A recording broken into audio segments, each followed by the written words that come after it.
Garden number 6 is the Ashford garden.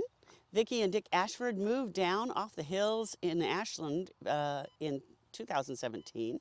The garden they inherited had an Asian theme, but Viki, who's an avid master gardener, had been learning about how important native plants are to our ecosystem, and she set out to transform the landscape.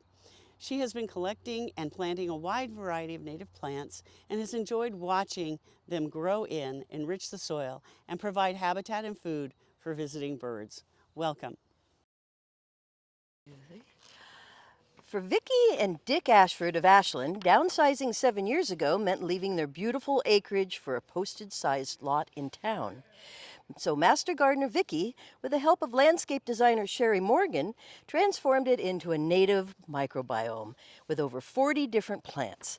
Viki, tell us about your native plants and why you chose them for your new garden. Well, thanks. It's nice to welcome you to our garden. I had been taking some native plant classes and was excited to use them in my garden because I was reforming the garden that was here. I also wanted to make a positive step for the environment by helping the native birds, encouraging them and native insects and wildlife. That's a wonderful attempt to help bring nature back into our suburban world where everything's getting covered in parking lots. And Asian plants from other parts of the world are being brought in as ornamentals, which are beautiful, but don't really do anything for our native species. So And for the environment. So, and just encouraging all the native wildlife. So let's walk into the front garden here. Now this is a all sun, all day garden, correct? Pretty much, the trees, give us some shade, but it's pretty much south facing, so we get a lot of sun. Friend, I see you have a beautiful ground cover of strawberries. Now are these your wild native strawberries? It is the wild native strawberry, Fragaria. And it's been very successful as a ground cover here. You can see it's covering almost all of the front.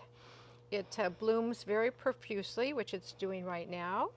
So we get bee activity now, and then when the birds come, the strawberries have developed and the birds have a nice breakfast.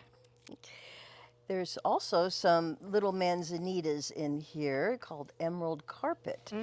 And this is a smaller variety of Arctostaphylos or manzanita. It's also in bloom right now. And then what do we have here? So over here is a mock orange or Philadelphus louisii. It gets a white flower a little bit later in the season. It's a deciduous plant. Does it have a fragrance to the flower? It does have a bit of a fragrance, a sweet fragrance. And it's also a good hiding place for the birds because it's a low-growing shrub and they can hide in it. And over here is a coffeeberry bush or rhamnus, which is also a good hiding place for the birds. And then this plant in the shade is a spice bush, and I just planted it this year. So it's still quite small, but it gets a magenta flower and it's fragrant. So hopefully when we sit on the porch, we'll have a nice smell. And what is the smell like? It's a sweet smell, spicy smell. That's why it's called spice bush. So Viki, tell us about those grasses growing in the background. So we have a group of 3 here of the miscanthus, and it blooms late in the fall with a very tall spiky plume, kind of a cream color. And so it's quite striking against this reddish fence with the cream colored plumes on it. And they get about this high, and it's a nice contrast against this reddish fence. And I leave the blooms through the winter because then we get movement in the winter and also the little seed heads for the birds.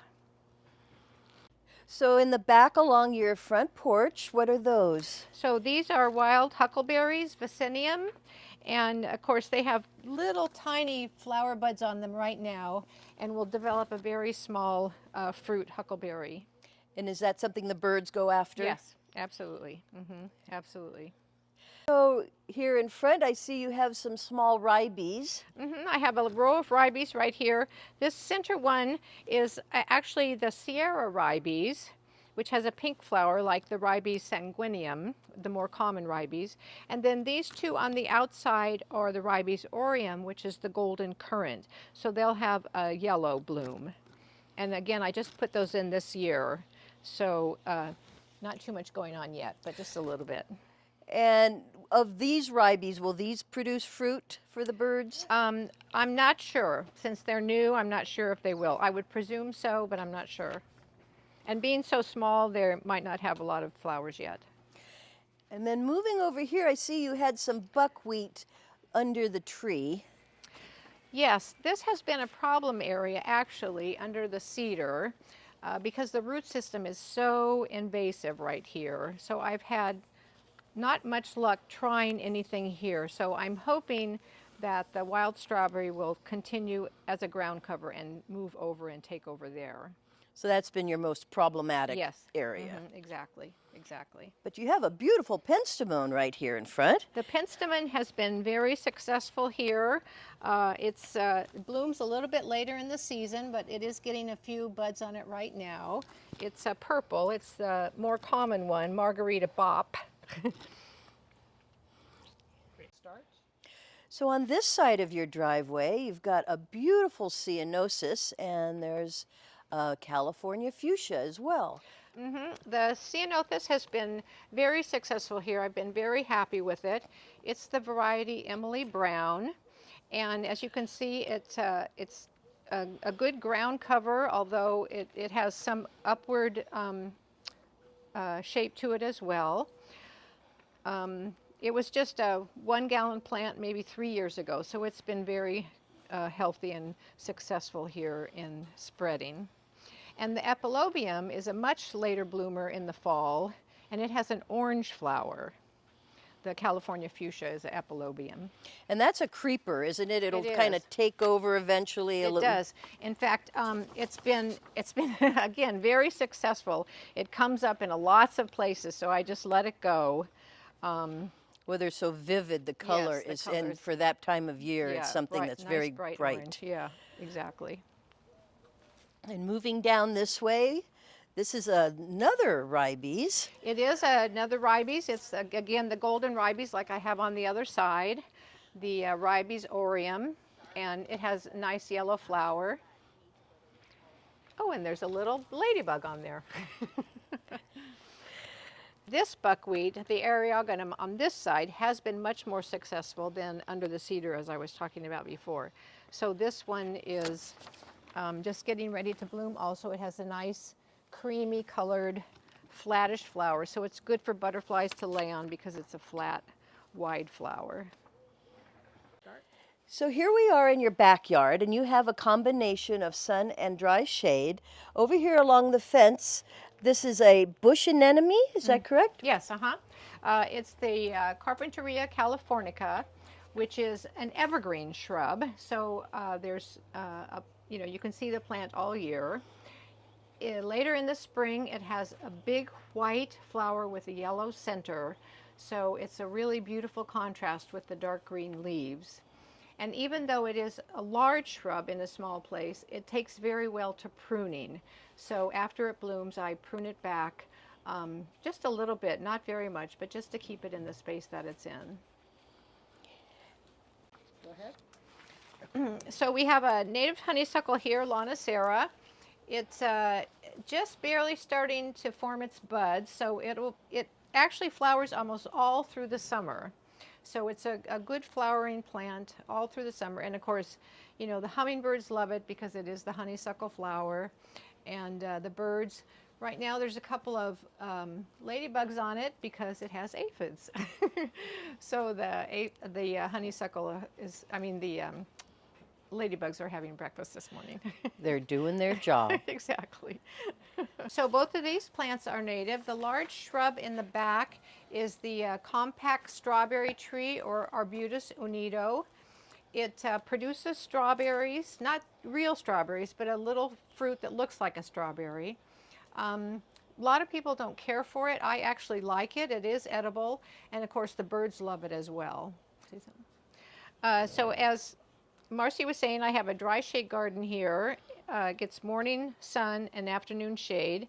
So the native columbine right here, the Aquilegia formosa, is doing quite well right now, blooming profusely. So in the middle here, I have two shrubs. One is a Spirea douglasii, or the Douglas spirea, obviously. It's a deciduous plant, so it goes bare in the wintertime. Has a white flower later in the season. And the larger plant in the back is Agarria elliptica, which is the coast silk tassel. Oh, and I see a ladybug on that one as well, but I don't see any aphids, so it might be moving. And this is an evergreen shrub. Gets fairly large, but again, takes very well to a little bit of pruning. So this is the other bush anemone that I have, like we showed on the other side of the garden. The ferns I have here are both native. This is the western sword fern, which most everybody is very familiar with. And then in the back, I have two small deer ferns, which I just planted last year, so they're still small.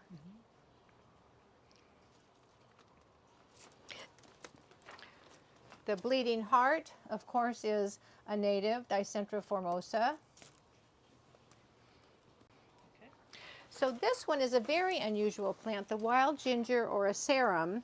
It has, I don't know if you can see the flower, but it has a very funny looking flower that grows down towards the ground so that all the ground insects can access it. So it's hard to see the flower from up above. You really have to dig under and look for the flower. But it's very unusual looking. I think our last plant is this western verbena.